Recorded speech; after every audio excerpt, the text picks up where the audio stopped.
So, I'm nervous. I've done a fair bit of public speaking, but it always makes me nervous. So, I'm going to say a little prayer beforehand. And if you want to join in and just close your eyes. Higher power, I recognize your presence here, and I ask that you be with me and that your voice speaks through me as I share my experience, strength, and hope, and that this becomes an experience of learning and of celebrating recovery for each of us here. Amen. Amen. Amen.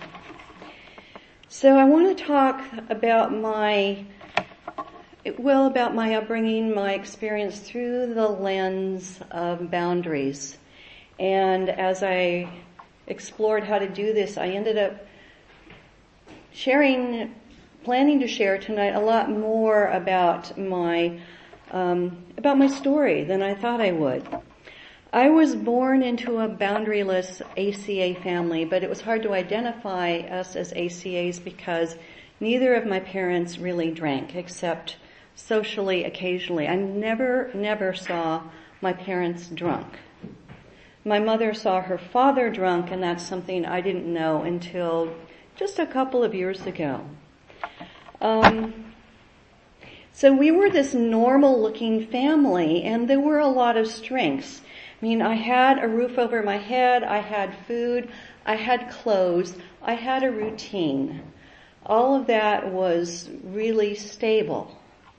What I didn't have was a sense of being loved, of being cherished, of being allowed to be an imperfect child. There was lots of verbal abuse, there was physical abuse. And I was reading in our daily reader earlier this week or last week, there was a term called soul raped. I believe my body tells me that I was molested by my father as a very young girl. And then I know he covertly sexualized me when I was a teenager. So that's a rape, a degradation that goes really, really deeply, and coupled with the physical abuse that didn't make any sense. I remember my parents, I was little when they did this. When they wanted to punish me, they asked me to go find a switch, a flexible branch. I had to go outdoors and cut and bring in my own switch. And it had to meet certain criteria. And I remember one time being totally terrified and crying because I couldn't find one. And so I brought back a rock and I said, "Here, you can throw this at me." These things happen fairly frequently. And my parents, I think they parented pretty much the way a lot of parents did in the spare the rod, spoil the child era. And both of them lost their father. Both my grandfathers hung themselves in the barn during the Depression. My father was 3 when it happened, and my mother was 13. And I know from trauma theory that when these kinds of traumas happen, that the person often gets stuck emotionally at that age. So I was being raised by a 3-year-old and a 13-year-old who were 21 and 18 when they got married. And I knew I was a mistake because I was born 5.5 months after they got married, and 5.5-month-old preemies didn't survive back in the 1950s.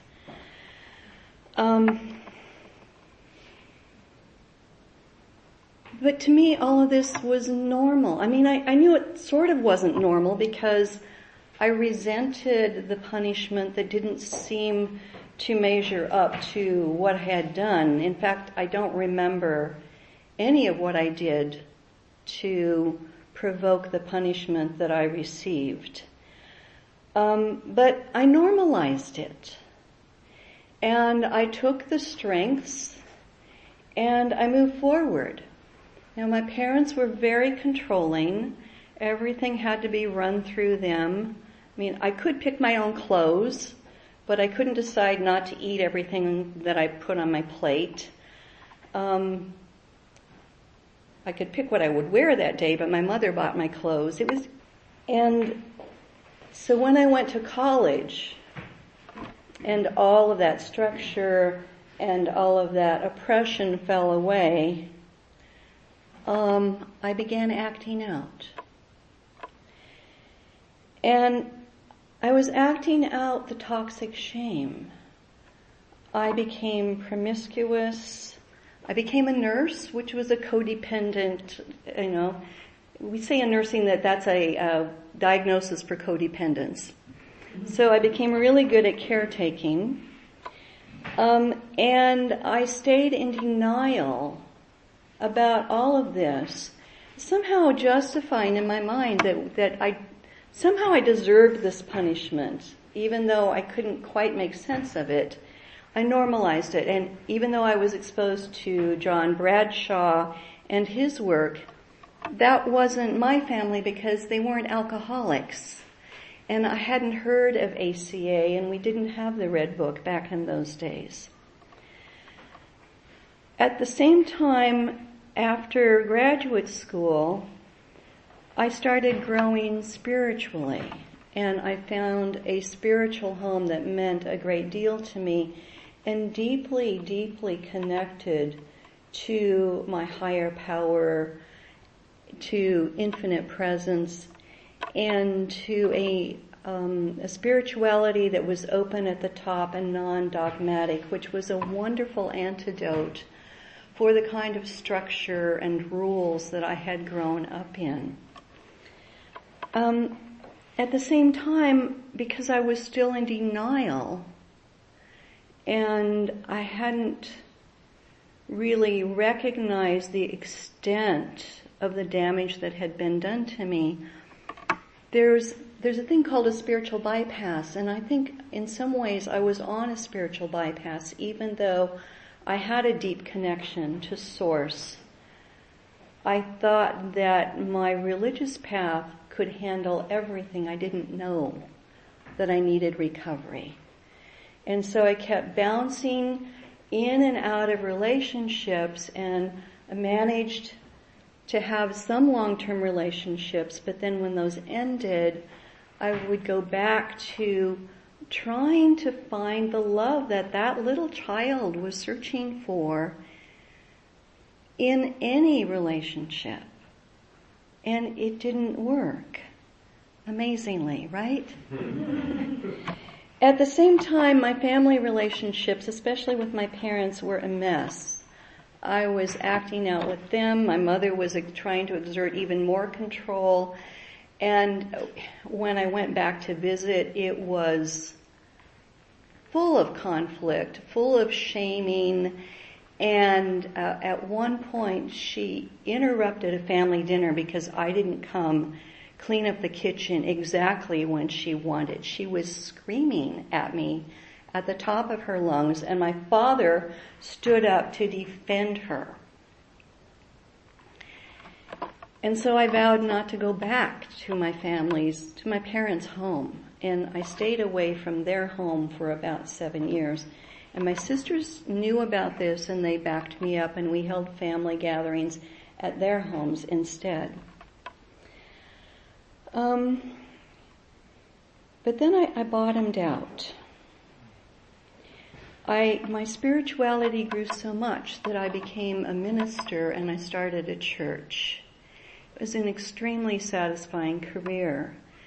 And then I became the pastor at an established church in California. And because I was acting out in relationships and didn't know I need help, I lost that ministry. So I dabbled in 12 steps. I got some serious counseling at the time. and I joined a support group that was supposed to be 12-step oriented, but it was just another shaming experience because they really did not follow the 12 steps and the 12 traditions.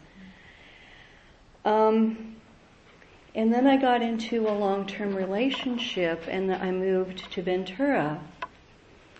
And it turned out to be not a stable relationship because both of us were codependents. And we looked at the list, the characteristics of codependence, and there's a lot of them.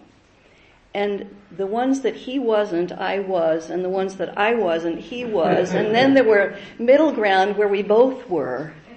And we got into CODA, and he took it somewhat more seriously than I did, and I really didn't work my recovery at that point until the relationship fell apart.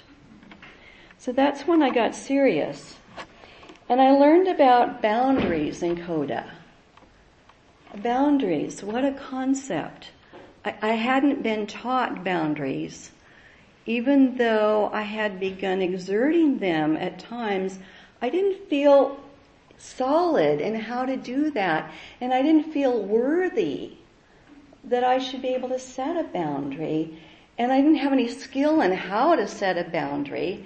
And so, it would be like, here's this wall. Climb over it, damn it. And, I wasn't skillful at that. And then I also found that there's this thing called the inner child. That was through Pia Melody's work. Pia Melody is the woman who first described codependence in her book, Facing Codependence. And she says that the precious child in a functional family is valuable, vulnerable, imperfect, dependent, and immature. And those are things that I was not allowed to be any of in my family of origin. So preparing for this speaking tonight was a big emotional journey for me in reviewing all of those things. And I remember the first time I set a serious boundary with my father. I was a teenager, and so I was developing and maturing physically. And he decided that I had done something that was so horrendous that I needed to be beaten with a belt in the kitchen with my pants down. I don't remember what the offense was, but what I do remember is how angry and violated I felt, and how wrong I knew that to be. And something in me stood up and said, you are not going to give him any satisfaction with this punishment. So I didn't cry, I didn't whimper, I didn't say a word. And when after, I'd say it was at least 3 or 5 minutes of the belt, he stopped, I turned around and I faced him and I said, are you done? And I walked away, and he never laid a hand on me again.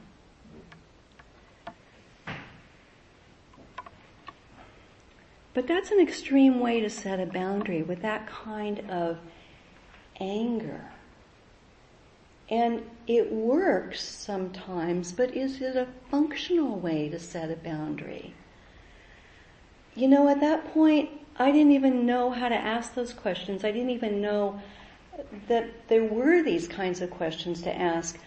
I just knew that something inside me needed protection, and I found it. So I guess my loving parent showed up, but I didn't know what to call it at that point. I hear some people say that they don't want to talk about their childhood because they don't want to dwell in it. They don't want to hang out there. They don't want to give it any energy. And I think there's a way that we can look at our past as a deepening path to understanding where we came from and why it had the impact on us that it did. So as I look back at all those numerous ongoing boundary violations, all those criticisms of my posture, my hairstyle, my body, my grades, anything that wasn't perfect, I can recognize with compassion that I was not equipped to even know what a boundary was, much less to set one.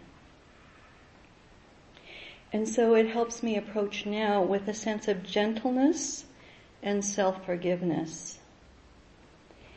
And it also helps me understand that how lost my parents were in this process as well.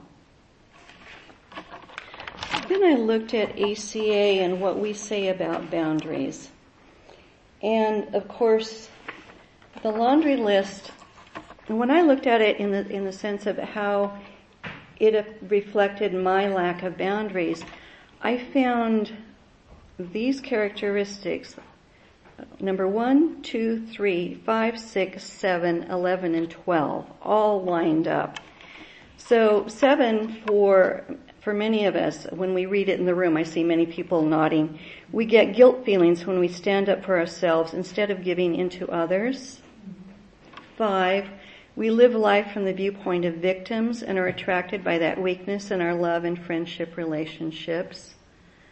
11, we judge ourselves harshly and have a very low sense of self-esteem. I was amazed at how many of them reflected the sense of not knowing how to navigate boundaries. And then I found a definition of boundaries in the Red Book. It's on pages 346 to 347. And here's what it said. There are different types of boundaries, but their purposes are to allow us to remain safe, respected, and free of harm. All boundaries remind us that the feelings, behaviors, and attitudes of others are separate from our own. That's a major revelation, over and over again. Caregivers take care of other people's feelings. Enmeshed families are involved in what's going on inside of everybody else's head and second guessing. So, to remind myself that the feelings, behaviors, and attitudes of others are separate from mine is a major guidepost. The feelings and thoughts of others are not our responsibility. So that is a way of setting a boundary that is separate. It helps us to, for me, it helps me to stop enmeshing. And fortunately, I have some fellow travelers in my meeting in Ventura who are very good at helping me recognize when I'm doing this, when I'm trying to get in and take care of another person's feelings instead of just taking care of myself.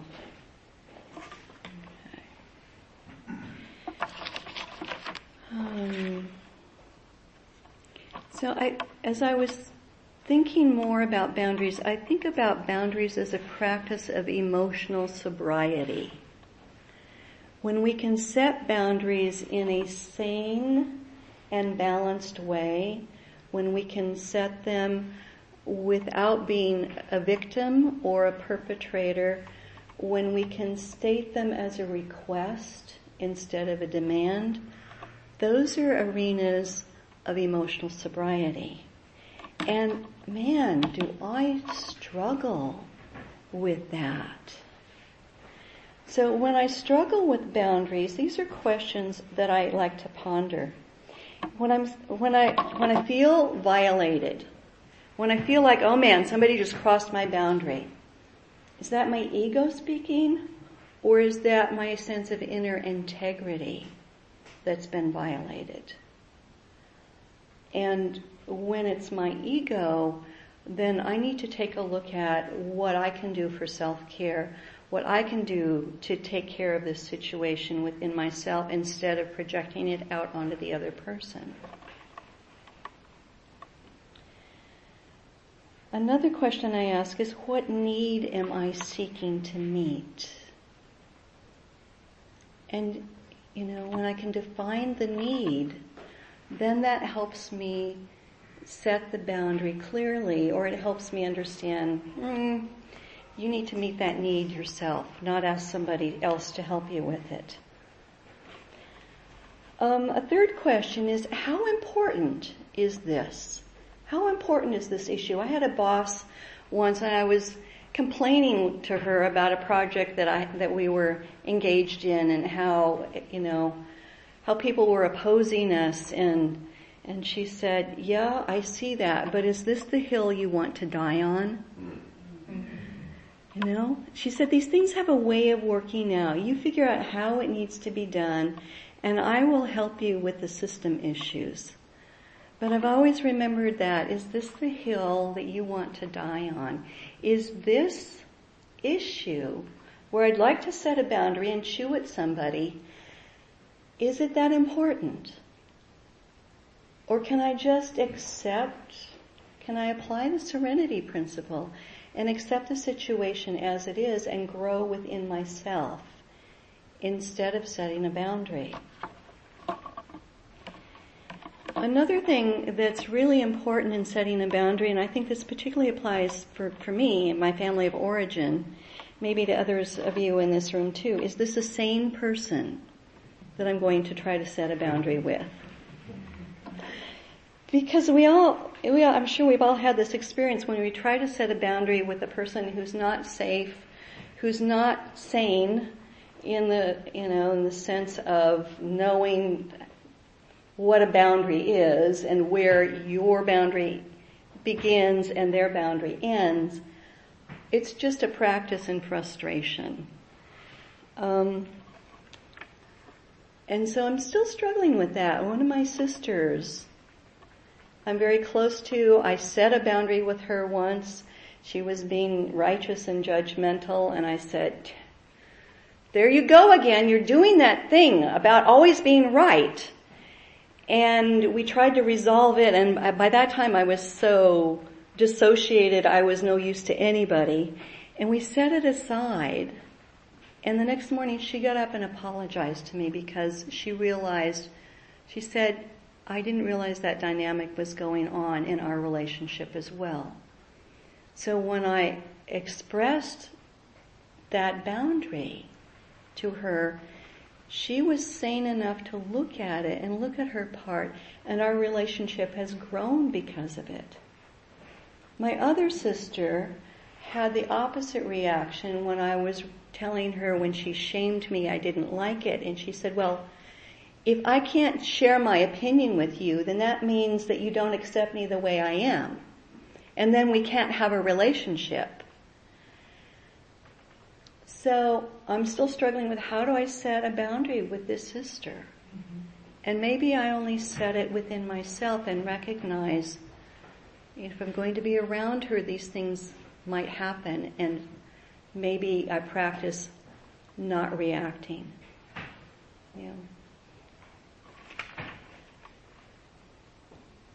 A really important thing for me to consider is, in setting a boundary, will I honor this boundary? If I state a boundary to a person and they don't honor it, am I willing to walk away from the situation? Am I willing to enforce it in some way, in a gentle way that's healthy for me, but conveys a clear message to them? And I think it's really worthwhile, as I find sometimes in setting boundaries, to examine, is this a flexible boundary or is it absolute?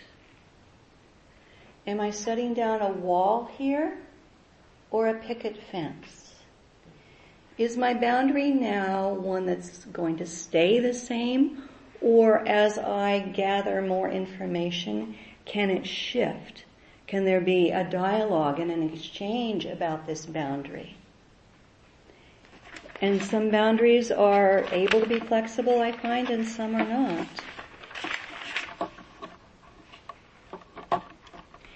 I think probably the most important thing to ask is, am I taking care of myself in this situation? That's critically important in setting a boundary. And then there's the internal process of getting to the point where I will speak the boundary or outline it. And so I go through all of these little internal struggles. And am I worthy? Should I set this boundary? Should I just let it happen? And I struggle with that. Will it shatter the relationship if I set a boundary? Can I state it as a request and not a demand? And can I state it clearly, gently? And most importantly, does this boundary empower me? Even if the boundary is not honored, will I be empowering myself by setting it? And that's one of the things I found in my recovery, is that speaking my truth in a gentle way, in a clear way, is a way of reparenting myself. It's a way of giving voice to that inner child. And it often doesn't matter so much if the other person hears the boundary and respects it, because my inner child hears me speaking it. And then she feels safe, and she feels nurtured and heard.